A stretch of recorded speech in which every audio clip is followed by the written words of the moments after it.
ज़रा सोचिए, अगर एक दिन ऐसा आए जब भारत में 55 डिग्री सेल्सियस तापमान आम बात बन जाए, मुंबई, कोलकाता और दुनिया के कई बड़े शहर समुद्र में डूबने लगें, लाखों लोग पानी और खाने के लिए संघर्ष करें, तो क्या होगा? ये किसी साइंस फिक्शन फिल्म की कहानी नहीं है, बल्कि वैज्ञानिकों की चेतावनी है। आज पूरी दुनिया एक ऐसे खतरे का सामना कर रही है जो धीरे धीरे हमारी धरती को बदल रहा है। इसका नाम है क्लाइमेट चेंज। लेकिन सबसे बड़ा सवाल ये है, क्या इसके लिए सिर्फ इंसान जिम्मेदार है या फिर प्रकृति भी अपना खेल खेल रही है? आज की इस वीडियो में हम क्लाइमेट चेंज का पूरा सच जानेंगे, वैज्ञानिक तथ्यों के साथ, बिना किसी अफवाह के। और अंत तक आपको खुद समझ आ जाएगा कि आखिर हमारी धरती के साथ हो क्या रहा है। पहले तो क्लाइमेट चेंज है क्या? देखिए, सबसे पहले एक बात समझिए, बहुत से लोग वेदर और क्लाइमेट को एक ही चीज समझते हैं, लेकिन दोनों चीजें अलग अलग हैं। वेदर का मतलब है आज बारिश हुई, कल धूप निकल आई या अगले हफ्ते ठंड पड़ गई। लेकिन क्लाइमेट मतलब किसी जगह का कई दशकों तक का औसत तापमान माना जाता है।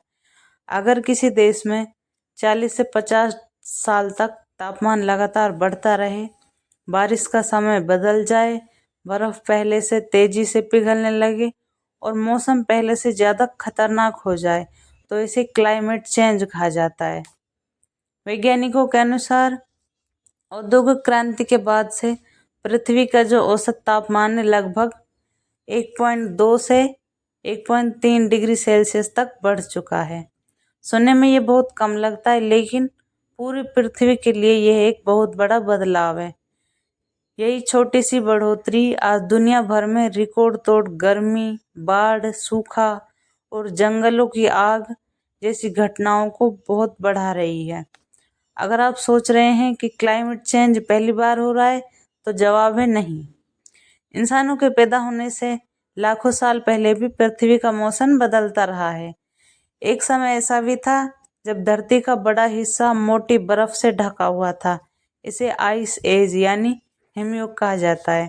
फिर धीरे धीरे तापमान बढ़ा, बर्फ पिघली और पृथ्वी रहने लायक बनती गई।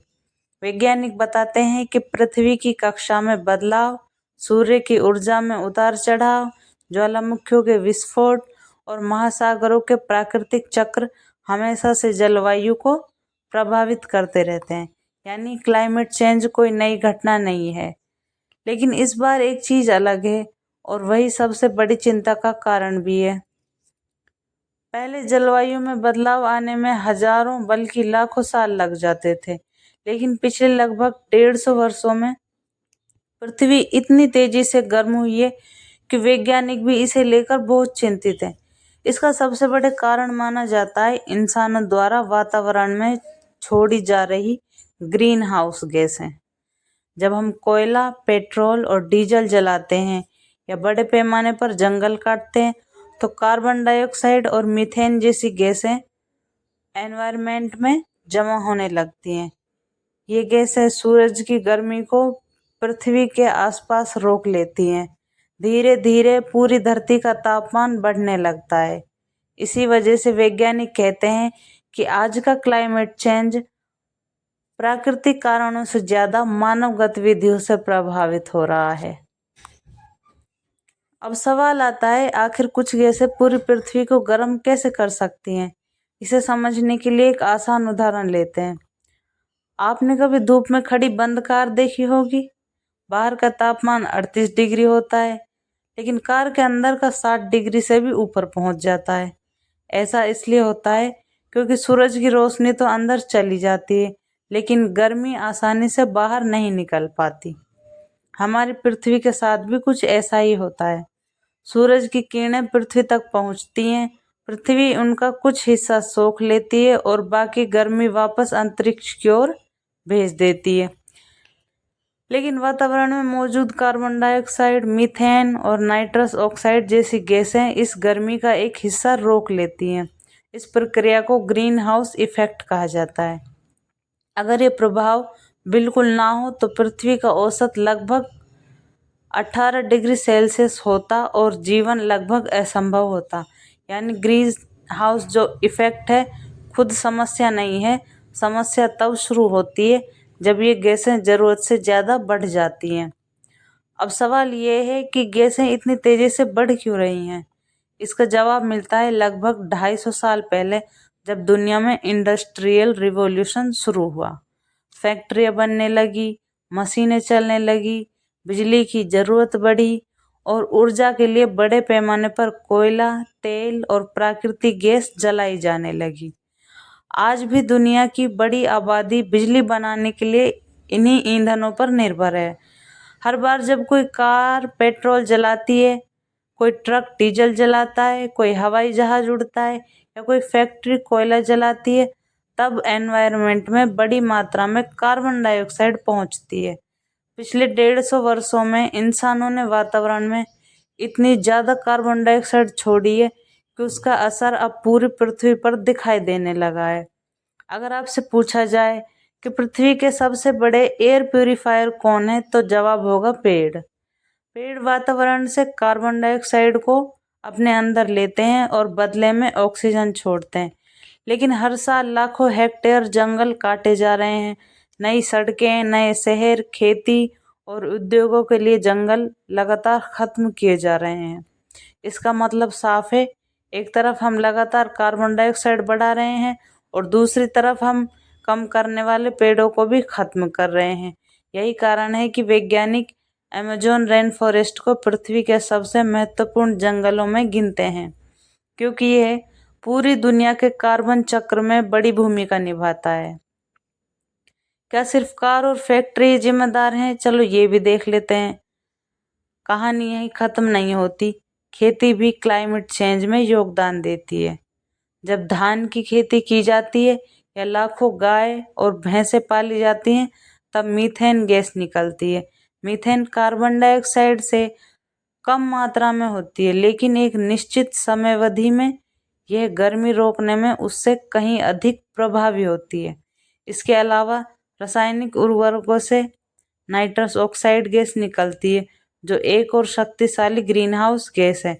यानी क्लाइमेट चेंज सिर्फ कारों या फैक्ट्रियों की वजह से नहीं, बल्कि हमारी ऊर्जा, परिवहन, उद्योग, खेती और भूमि उपयोग, इन सब का संयुक्त परिणाम है। लेकिन क्या इसका मतलब यह है कि पूरी गलती सिर्फ इंसानों की है, या फिर प्रकृति भी इसमें अपनी भूमिका निभा रही है? तो देखते हैं। अब तक आपने इंसानों की गलतियों के बारे में सुना, लेकिन पृथ्वी का योगदान भी देख लेते हैं। पृथ्वी का मौसम करोड़ों वर्षों से प्राकृतिक कारणों से बदलता रहा है। बड़े ज्वालामुखी विस्फोट वातावरण में धूल और गैसें छोड़ते हैं। सूरज की ऊर्जा में भी समय समय पर बदलाव आता है। पृथ्वी अपनी धुरी पर थोड़ा थोड़ा झुकती रहती है और सूरज के चारों ओर उसकी कक्षा भी हजारों सालों में बदलती रहती है। महासागरों में एल नीनो और ला नीना जैसे प्राकृतिक चक्र भी पूरी दुनिया के मौसम को प्रभावित करते हैं। यानी अगर इंसान पृथ्वी पर न भी होते, तब भी जलवायु में कुछ न कुछ बदलाव होते रहते। लेकिन सवाल ये है, क्या आज जो बदलाव हो रहे हैं वे भी सिर्फ प्राकृतिक है? यहीं से कहानी बदल जाती है। वैज्ञानिकों ने पिछले कई लाख वर्षों की बर्फ की परतों, पेड़ों के छल्लों, समुद्र की तलछट और आधुनिक उपग्रहों से मिले आंकड़ों का अध्ययन किया। इन सभी शोधों में एक बात साफ दिखाई देती है, औद्योगिक क्रांति से पहले वातावरण में कार्बन डाइऑक्साइड की मात्रा लगभग 280 ppm थी। आज यह 430 ppm से भी अधिक हो चुकी है। इतनी तेज बढ़ोतरी प्राकृतिक कारणों से नहीं समझाई जा सकती। यही वजह है कि दुनिया भर के वैज्ञानिकों का निष्कर्ष है कि वर्तमान ग्लोबल वार्मिंग का मुख्य कारण मानव गतिविधियां हैं। इसका मतलब यह नहीं कि प्रकृति की कोई भूमिका नहीं है, बल्कि इसका मतलब यह है कि इंसानों ने प्राकृतिक संतुलन को पहले से कहीं अधिक तेजी से बदल दिया है। बहुत से लोग सोचते हैं कि क्लाइमेट चेंज भविष्य की समस्या है, लेकिन यह सच है कि इसका असर आज हमारे सामने है। यूरोप में रिकॉर्ड तोड़ गर्मी पड़ रही है। कनाडा और अमेरिका में जंगलों की आग लाखों हेक्टेयर भूमि को जला चुकी है।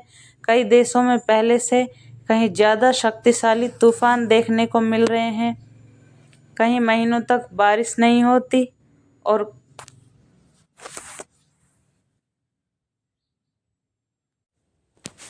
कहीं कुछ घंटों की बारिश पूरी बस्तियां बहा देती है। वैज्ञानिक बताते हैं कि गर्म होती पृथ्वी वातावरण में अधिक नमी जमा कर सकती है।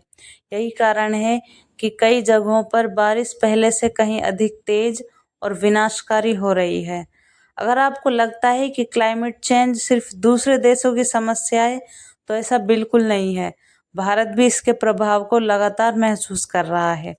पिछले कुछ वर्षों में कई राज्यों में रिकॉर्ड तोड़ हीट वेव देखने को मिली। हिमालय के ग्लेशियर धीरे धीरे पिघल रहे हैं। मानसून का पैटर्न बदल रहा है। कहीं अचानक बाढ़ आती है तो कहीं लंबे समय तक सूखा पड़ जाता है।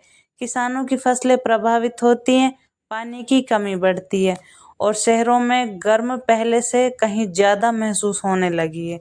यानी क्लाइमेट चेंज कोई दूर की चेतावनी नहीं, बल्कि एक ऐसी वास्तविकता है जिसे हम आज अपनी आंखों से देख रहे हैं। अब सबसे बड़ा सवाल, अगर दुनिया ऐसे ही चलती रही तो भविष्य कैसा होगा? वैज्ञानिकों का कहना है कि अगर ग्रीन हाउस गैसों का उत्सर्जन इसी रफ्तार से जारी रहा तो आने वाले दशकों में पृथ्वी का औसत तापमान और बढ़ सकता है। इसका मतलब सिर्फ ज्यादा गर्मी नहीं होगा, समुद्र का स्तर धीरे धीरे बढ़ेगा, तटीय शहरों में बाढ़ का खतरा बढ़ेगा, कई छोटे द्वीपों के अस्तित्व पर संकट आ सकता है, पानी की कमी और खाद्य उत्पादन पर भी असर पड़ सकता है। करोड़ों लोगों को अपना घर छोड़कर दूसरी जगह जाना पड़ सकता है। लेकिन याद रखिए, ये भविष्य तय नहीं है। यह इस बात पर निर्भर करेगा कि दुनिया आज क्या फैसले लेती है। इस सवाल को देखते हैं, क्या अभी भी उम्मीद बाकी है? तो हाँ, अभी भी बहुत कुछ बदला जा सकता है। दुनिया के कई देश अब सौर ऊर्जा और पवन ऊर्जा का उपयोग तेजी से बढ़ा रहे हैं। इलेक्ट्रिक वाहनों का इस्तेमाल बढ़ रहा है। कई शहरों में लाखों नए पेड़ लगाए जा रहे हैं। वैज्ञानिक ऐसी नई तकनीकों पर भी काम कर रहे हैं जो वातावरण से कार्बन डाइऑक्साइड को हटाने में मदद कर सकती है। इन कदमों से क्लाइमेट चेंज पूरी तरह खत्म नहीं होगा, लेकिन इसकी रफ्तार को काफी हद तक कम किया जा सकता है। यही वजह है कि आज पूरी दुनिया इस दिशा में काम कर रही है। हम क्या कर सकते हैं? अक्सर लोग सोचते हैं कि क्लाइमेट चेंज को रोकना सिर्फ सरकारों का काम है, लेकिन सच तो यह है कि हर इंसान का योगदान मायने रखता है। जितनी ज़रूरत हो उतनी ही बिजली इस्तेमाल करें, पानी की बचत करना, जहाँ संभव हो वहाँ सार्वजनिक परिवहन का उपयोग करना, प्लास्टिक का कम यूज़ करना और पेड़ लगाना। ये छोटे छोटे कदम अकेले दुनिया नहीं बदलेंगे, लेकिन जब करोड़ों लोग यही काम करेंगे तब इसका असर बहुत बड़ा होगा। क्लाइमेट चेंज से लड़ाई किसी एक देश की नहीं है, बल्कि पूरी मानवता की लड़ाई है। धरती को हमारी ज़रूरत नहीं है, बल्कि हमें धरती की ज़रूरत है। करोड़ों साल पहले भी पृथ्वी ने बड़े बड़े बदलाव देखे हैं और अगर इंसान नहीं रहे तब भी पृथ्वी किसी न किसी रूप में बनी ही रहेगी। असली सवाल ये नहीं है कि पृथ्वी बचेगी या नहीं। असली सवाल तो ये है, क्या आने वाली पीढ़ियां एक सुरक्षित, हरी भरी और रहने लायक दुनिया देख पाएंगी? क्लाइमेट चेंज कोई भविष्य की कहानी नहीं है, यह आज की सच्चाई है और जो फैसले हम आज लेंगे वही तय करेंगे कि आने वाले 50 या 100 साल बाद हमारी पृथ्वी कैसी होगी।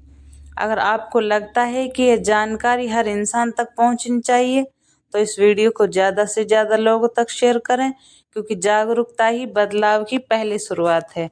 और अगर वीडियो अच्छी लगी हो तो लाइक करें, शेयर करें और चैनल को सब्सक्राइब करें।